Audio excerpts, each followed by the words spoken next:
We can't catch up without our private sector shipyards, can we? We cannot. Okay. Both Tier 1 and Tier 2 shipyards, right? Yes, sir. Okay. How many innocent people has the theocracy in Iran killed because they refused to adopt the theocracy's radical version of Islam? I don't have a number, but it's in the thousands. You think that's an accurate description in light of the theocracy's years of hatred and bloodshed? Well, Senator, I would say it is a good thing that Iran does not have a nuclear weapon. Yeah, I would too. I don't understand why we can't agree on that. Senator John Kennedy confronts top military leaders on two urgent threats: Iran's radical theocracy and China's growing naval dominance. Kennedy demands honest answers about Iran's pursuit of nuclear weapons, the regime's history of violence, and the impact of United States military action. Senator Kennedy, and then Senator Murray, and then Senator Moran.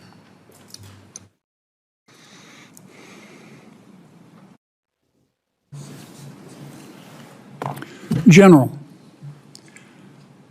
is the theocracy in Iran an enemy of the American people and all people who refuse to adopt the theocracy's radical version of Islam?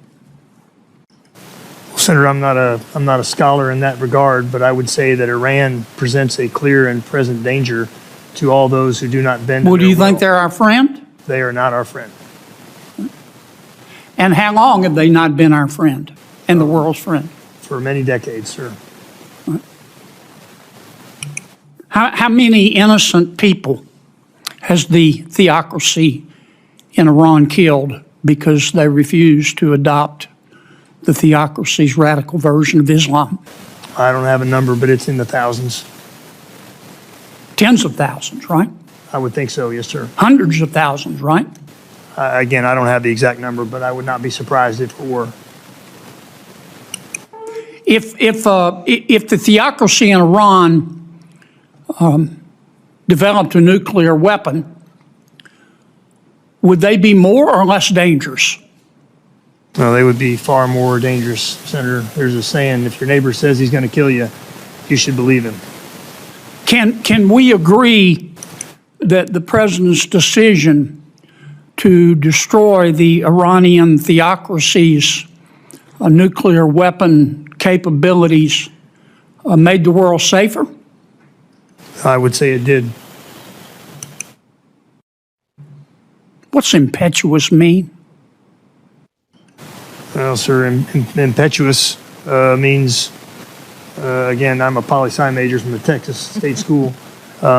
Impetuous means flippant. Yeah, without thought, without care. Yes, sir. You're not a politician, are you? No, sir, I am not. Okay.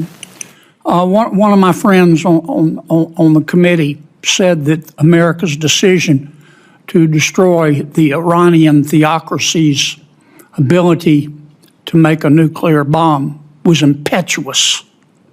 Do you think that's an accurate description in light of the theocracy's years of hatred and bloodshed?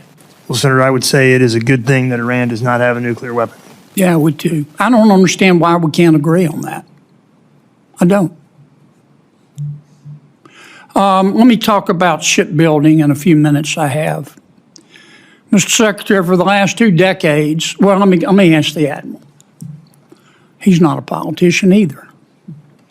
Admiral, in the last 2 decades, we've doubled the amount of money we have given the Navy to build ships.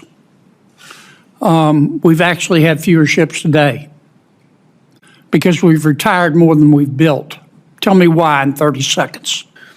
Well, the simple answer, sir, is we were building 4 or 5 DDGs a year in the mid-90s, and we're building 2 a year now. So why? That's the We've simple given math. you more money. Well, they cost more money, sir. How much money do you need to catch up to China? I'll have to get back to you on the specific answer. I think I'd be satisfied in the meantime to just build at the rate we're supposed to and not be behind. How far behind are we? We're behind in every ship class to different rates, Okay. but at least years. We can't catch up without our private sector shipyards, can we? We cannot. Okay. Both Tier 1 and Tier 2 shipyards, right? Yes, sir. Okay. We got to do better, Admiral. It's unacceptable. In the last few seconds I have, I want to make a comment about the money and the way we're going to get it to you. Nothing would please me more. I would do old man backflips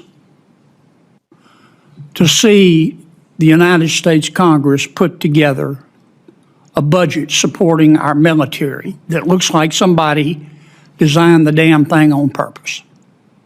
He then shifts to America's readiness, questioning why the Navy is falling behind despite record funding and slamming Congress's broken budget process. This is a blunt, no-nonsense look at national security in the real world. Last year, this committee worked very hard. We put together 12 bipartisan bills. A lot of us had to swallow things we didn't want to swallow, but we wanted to get it to the floor. And Senator Schumer refused to even put the bill on the floor. Now, what makes anyone with an IQ above their weight or their age think that now that he is in the minority, Senator Schumer is going to cooperate with us to get a budget on the floor? What I'm trying to tell you is, back here on planet Earth, you're going to have to make do with what the money we get you on reconciliation. We're headed toward a series of CRs. I hope I'm wrong. But again, I live on planet Earth. We can do more than one reconciliation bill, but you and your colleagues need to start planning for that eventuality. Maybe it'll change. Maybe someday donkeys will fly backwards too. But for the foreseeable future, I don't see it. That's regrettable, but it's reality. We need to plan for it. Just like we had to plan for the reality of Iran having a nuclear weapon. Thank you, Mr. Chairman.